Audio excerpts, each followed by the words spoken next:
धूप और छांव की तरह हमारे जीवन में दुख और सुख आते रहते हैं। हमें लगता है कि हमारे जीवन में हजारों दुख हैं, लेकिन अगर वास्तविकता में देखी जाए तो, आंखें खोलकर देखा जाए तो जीवन में सिर्फ एक ही दुख होता है। और वे दुख क्या है, इस बहुत कहानी के माध्यम से हम समझ जाएंगे कि वे एकमात्र दुख क्या है और उसका समाधान क्या है। तो अपने ये दुख का निवारण करने के लिए ये कहानी को अंत तक जरूर देखें और हमारे चैनल को सब्सक्राइब कर लेना। तो चलिए कहानी की ओर। एक गांव में समर नाम का एक आदमी रहता था। वे अपने जीवन में बहुत निराश था। उसके निराशा का कारण ये था कि वे अभी तक कुछ नहीं कर रहा था। उसके घर वाले उसे दूसरों के उदाहरण देके ताने मारते थे और कहते थे कि वे सब तो कामयाब हो गया और तू यही का यही रह गया। जब भी वे बाहर जाते तो लोग उससे पूछते तुम क्या कर रहे हो भाई, और उसे ये कहने में शर्म आती कि वे अभी कुछ नहीं कर रहा है, कुछ करने की कोशिश कर रहा है। धीरे धीरे उसने लोगों से मुंह छुपाना शुरू कर दिया।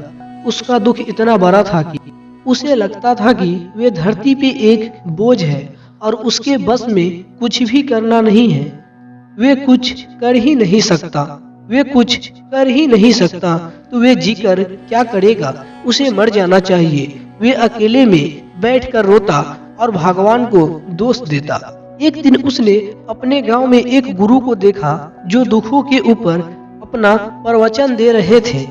गुरु कह रहे थे कि दुख एक गुरु की तरह होता है जो आपके जीवन के बारे में समझाता है, आपको सही से जीने का तरीका बताता है। आप चाहे तो दुख रूपी गुरु से अपना जीवन सीख सकते हैं या दुखों में बैठकर बैठे बैठे रो सकते हैं। समर भी ये बातें सुन रहा था। जब उपदेश खत्म हुआ तो उसने गुरु से कहा, दुख कुछ सिखाकर नहीं जाता बल्कि पीड़ा देकर जाता है। दुख की पीड़ा अनंत होती है। ऐसा लगता है कि उसके बाद कुछ नहीं मिलने वाला, कुछ नहीं होने वाला। मृत्यु भी उसके सामने कम लगती है। गुरु ने पूछा, क्या दुख है तुझे? समर ने अपनी सारी परेशानियां गुरु को बता दी और कहा कि मेरे दुख का आपके पास कोई समाधान नहीं है। गुरु ने मुस्कुराकर कहा कि जब तुम्हारे जीवन में असली दुख आए तभी मेरे पास आना और मैं उसका समाधान अवश्य करूंगा। ये कहकर गुरु वहां से चले गए। समर ने सोचा कि क्या मेरे दुख असली नहीं है? क्या जो दुख मैं झेल रहा हूँ ये दुख नहीं है? कोई भी मेरे दिल का दर्द नहीं समझता। अरे घर वाले ही नहीं समझते तो गुरु क्या समझेंगे? अपने दुखों से परेशान होकर समर ने निर्णय लिया कि वे कुछ करके दिखाएगा। उसने एक छोटा सा व्यापार शुरू किया और उस व्यापार में सफलता नहीं मिल रही थी और उसके घर वाले बहुत खुश थे कि वे कुछ तो प्रयास कर रहा है। धीरे धीरे उसे सफलता मिलने लगी और फिर उसने रफ्तार पकड़ ली। वे 2 साल के भीतर ही एक बड़ा व्यापारी बन गया। अब उसके पास काफी लोग थे जो उसे पसंद करते थे, जो उसकी चिंता करते थे, जो उसकी कार्यों की सराहना करते थे, प्रशंसा करते थे। उसके माता पिता भी अपने बेटे की प्रशंसा करते करते नहीं थकते थे। उसके मित्रों की भी संख्या दिन पर दिन बढ़ती जा रही थी और वे बहुत खुश रहता था। फिर उसके दोस्तों ने सलाह दी कि उसको अपना व्यापार बड़ा करना चाहिए। जब वे बड़ा व्यापारी बनकर इतना खुश है तो सोचो, तुम इस गांव के, इस राज्य के सबसे बड़ा व्यापारी बन जाओगे तो कितना सुख होगा, कितना यशनुमा फैलेगा। स्वयं राजा भी तुम्हारी तारीफ करेंगे और जरूरत पड़ने पे तुमसे धन उधार ले जाएंगे। ये बात समर के मन में बस गए और वे और ज्यादा मेहनत करने लगा। लेकिन ये सब कुछ उसे बहुत जल्दी चाहिए था। ज्यादा समय वे इसमें बर्बाद नहीं करना चाहता था, इसलिए उसने कुछ ऐसा काम किया जो उचित नहीं थे। उसने बहुत बड़ी मात्रा में धन उधार ले लिया और वे यहीं पर नहीं रुका। ज्यादा मुनाफा कमाने के लिए उसने माल की गुणवत्ता खराब कर दी। उसके मित्र उसको जैसा कहते थे वे वैसा ही करता रहा। दूसरे व्यापारी के खिलाफ उसने षड्यंत्र भी रचना शुरू कर दिया। अब उसका जीवन का सुकून कहीं चला गया था। उसे अब रात में नींद नहीं आती थी। वे हमेशा कुछ उधेड़ बुन में ही लगा हुआ था। सुख साधन की सारी वस्तु होने के बाद भी उसे किसी भी चीज का सुख नहीं मिल रहा था। एक दिन समर अपने वाहन में बैठकर एक मार्ग से जा रहा था। रास्ते में उसने उसी गुरु का आश्रम देखा। वे उस गुरु के पास गए और कहा, गुरुदेव, आपने कहा था कि असली दुख हो तो ही मेरे पास आना। मेरे जीवन में बहुत दुख है, मैं रात को सो भी नहीं पाता हूँ। गुरु को अपनी सारी बात बताता है। गुरु ने कहा, जब तुम पहली बार आए थे तभी तुम किसी दुख में थे। उस दुख से तुम्हें क्या सीख मिला? समर ने कहा, मैंने सीखा केवल सोचने मात्र से ही कुछ नहीं होता। अपनी सोच को साकार करने के लिए कर्म करना पड़ता है और केवल कर्म करने से ही कुछ नहीं होता। कर्म को अंतिम पड़ाव तक लेके जाना आवश्यक होता है। चाहे रास्ते में कितने भी बाधाएं आए, कितने भी निराशा आए, चाहे ऐसा क्यों न लगे कि अब कुछ नहीं होगा, तब भी ये मान कर कि जो कार्य मैं कर रहा हूँ मैं इसमें सफल होकर ही रहूंगा। बस कार्य करना चाहिए। लोग केवल सफल आदमी को ही महत्व देते हैं, बाकी चाहे कोई कितना भी अच्छा क्यों न हो, इस दुनिया के लिए वे बोझ ही कहलाता है। गुरु ने मुस्कुराते हुए कहा, जब तुम्हारे जीवन में असली दुख आए तो ही मेरे पास आना, मैं उसका समाधान अवश्य करूंगा। समर फिर से आश्चर्यचकित हो गया। तो ये क्या असली दुख नहीं है? असली दुख और होता क्या है? लेकिन उसने कुछ नहीं बोला। समर ने गुरु को एक घड़ा भेंट किया जो सोने के सिक्कों से भरा हुआ था। घड़े को देखकर गुरु ने कहा कि ये घड़े को वहां उस पेड़ के नीचे गाड़ दो, ये मेरे किसी भी काम का नहीं है। समर ने ऐसा ही किया और वे वहां से चला गया। धीरे धीरे समर को अपने व्यापार में घाटा होने लगा। उसकी धन संपत्ति धीरे धीरे घटने लगा और एक ऐसा समय आ गया जब उसके ऊपर बहुत कर्ज हो गया था। लेकिन वे निश्चिंत था क्योंकि कर्ज उसके मित्रों द्वारा ही दिया गया था। वे सोचते थे कि उसके मित्र उसके बुरा समय में साथ देगा, पर ऐसा कुछ नहीं। सबसे पहले उसके मित्र ने ही उधार मांगना शुरू कर दिया। न देने पे जान से मारने की धमकी तक देने लगा। उसके शुभ चिंतक, उसके चाहने वाले सब उससे दूर होते चले गए। उसके पिता उसके गलतियों को गिनाने लगा। उसके सारे संपत्ति नीलाम हो गई। उसके पास कुछ नहीं बचा। वे सड़क पर आ गया। उसने अपने पिता से सहायता मांगी। पिता ने कहा कि ये मेरे पास तो थोड़ी सी संपत्ति है, अगर मैं ये तुम्हें दे देता हूँ तो तुम्हारी माँ को कहाँ रखूंगा? हमारा सहारा यही संपत्ति तो है। उसके जीवन में बहुत गहरा दुख था। उसके आसपास कोई भी ऐसा नहीं था जो उसको संभाल सके। इस धोखे की वजह से वे टूट चुका था। लगता था कि जीने का कोई मतलब नहीं है, मृत्यु ही एकमात्र सहारा है। वे मरने के लिए एक नदी के तरफ जा रहा था।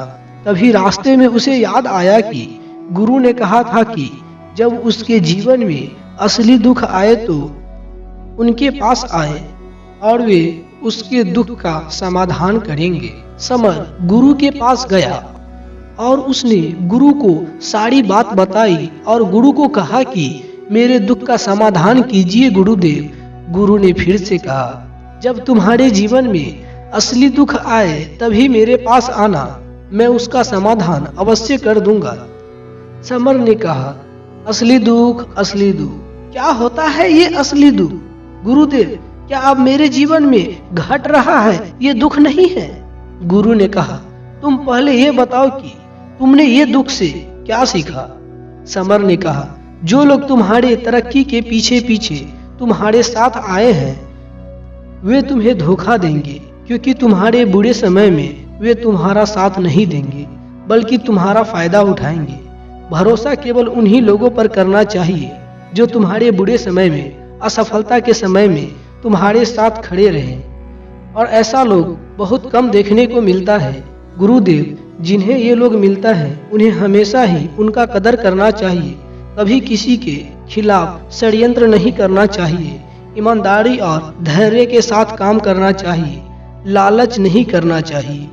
गुरु ने पेड़ के नीचे गड्ढा खोदकर घड़ा निकालकर जिसमें सोने के सिक्के थे और वे घड़ा समर को दे दिया और कहा, जब असली दुख आए तभी मेरे पास आना।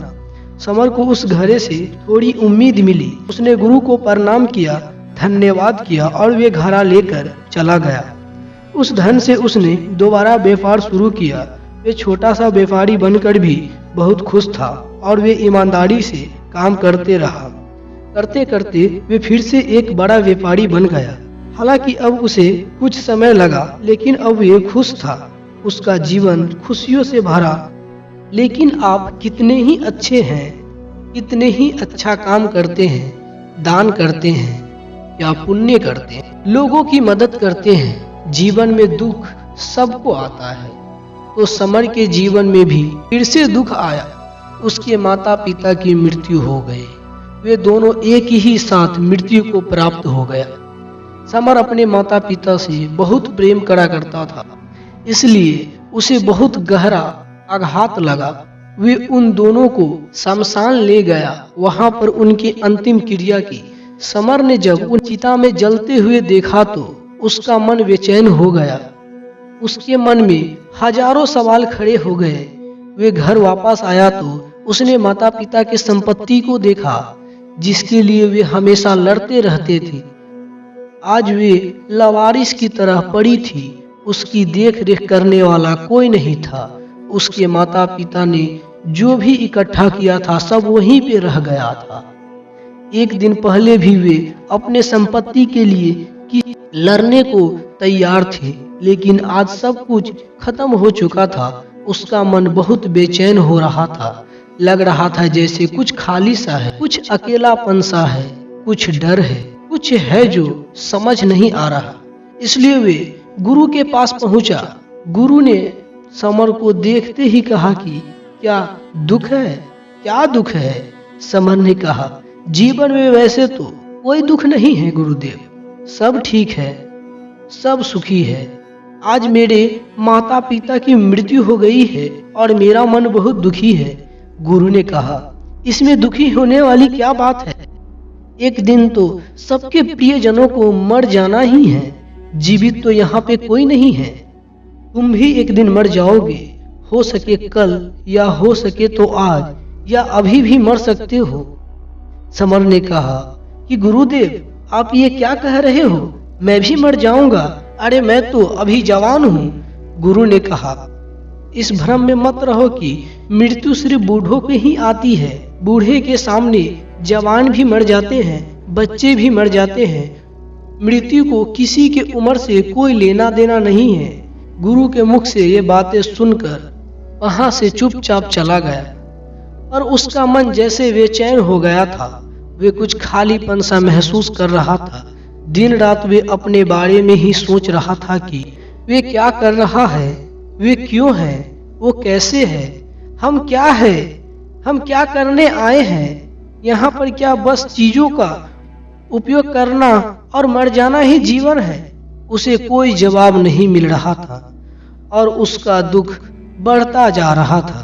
कुछ दिन बाद वे फिर उसी गुरु के पास गया और गुरु को सारी बात बता दी। गुरु मुस्कुराए और गुरु ने कहा, आज पहली बार तुम्हारे जीवन में असली दुख उत्पन्न हुआ। वास्तव में यही है जो दुख कहलाने का लायक है कि हमें पता ही नहीं है कि हम क्या कर रहे हैं, क्यों कर रहे हैं, कैसे हैं, कौन है और हमें क्या करना है।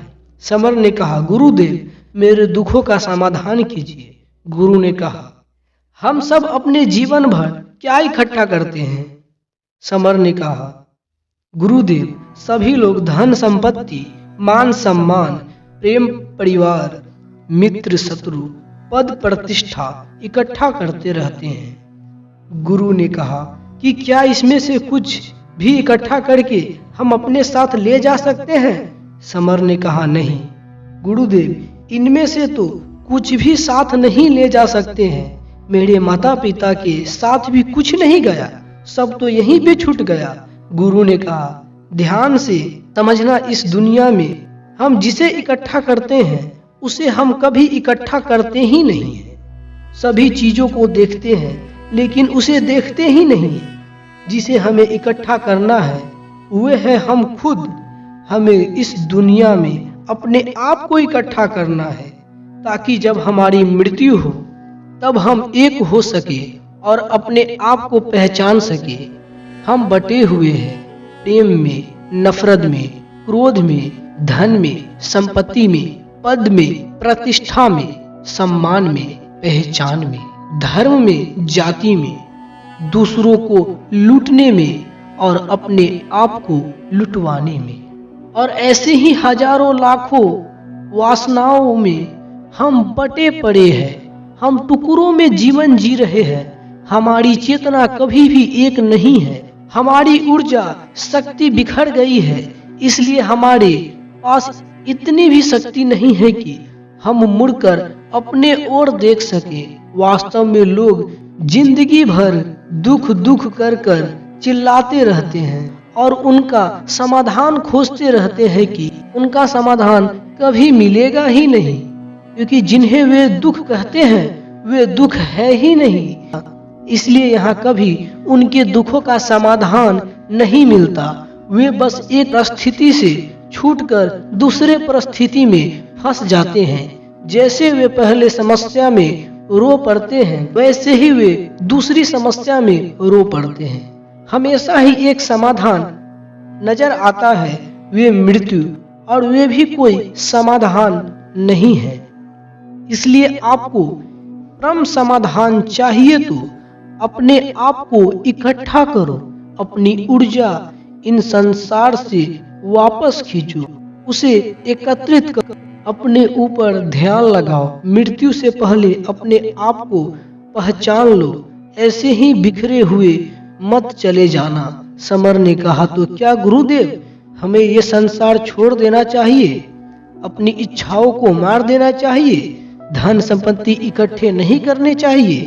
क्या हमें यहाँ किसी से प्रेम भी नहीं करनी चाहिए? गुरु ने कहा, इच्छे कमाने और वासना कमाना ही निकलती है। जैसे पहाड़ से कोई पत्थर गिर रही है जिस पे पहाड़ का कोई नियंत्रण नहीं सिवाय देखने और परेशान होने के। जब तुम एकत्रित हो जाते हो तो तब जो भी तुम करते वे सब नियंत्रण में रहता है। इच्छाएं भी तुम्हारे इच्छा से निकलती है। समर ने कहा, गुरुदेव आपने मेरे सच्चे दुख का निवारण कर दिया। आपका बहुत आभारी रहूंगा। अब मैं अपने आप को एकत्रित करूंगा। गुरुदेव, मानव शरीर में बहुत ऊर्जा है, बहुत शक्ति है, पर वे बेकार की चीजों में बट कर रह गई है, व्यर्थ की चीजों में लगी रहती है। मित्रों, अक्सर हम ऊपर वाले से सवाल करते हैं कि हमारे जीवन में इतने दुख क्यों हैं? हम सभी की मन की हमारे जीवन में इतने दुख क्यों हैं? हम सभी के मन में ये सवाल उठता है और इसका जवाब है कि वे परमात्मा हमें उस परम दुख तक ले जाना चाहता है।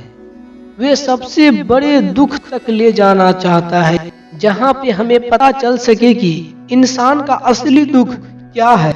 वे दुख है अपने आप को न पहचानना, अपनी शक्ति को न पहचानना, अपने आप को इकट्ठा न कर पाना, अपने आप को नियंत्रण न कर पाना। हमारे जीवन में यही दुख होता है, लेकिन इस दुख को न देखकर हम सभी प्रकार के दुख देखते हैं, लेकिन इस दुख पर हमारा कभी ध्यान ही नहीं जाता। और वास्तव में होना ये चाहिए, जब हमारे जीवन में दुख आते हैं तो हमारे सोच वहां पर जाने चाहिए कि मैं क्या हूँ, मैं क्या हूँ। जब ये एक दुख आपके जीवन में नजर आता है तब आप ध्यान की तरफ बढ़ते हैं, तब आप अपने आप को खोजने की तरफ चलते हैं। मित्रों, ऐसी लगी ये कहानी कमेंट में जरूर बताना। अगर नए हो तो चैनल को सब्सक्राइब कर लेना। धन्यवाद।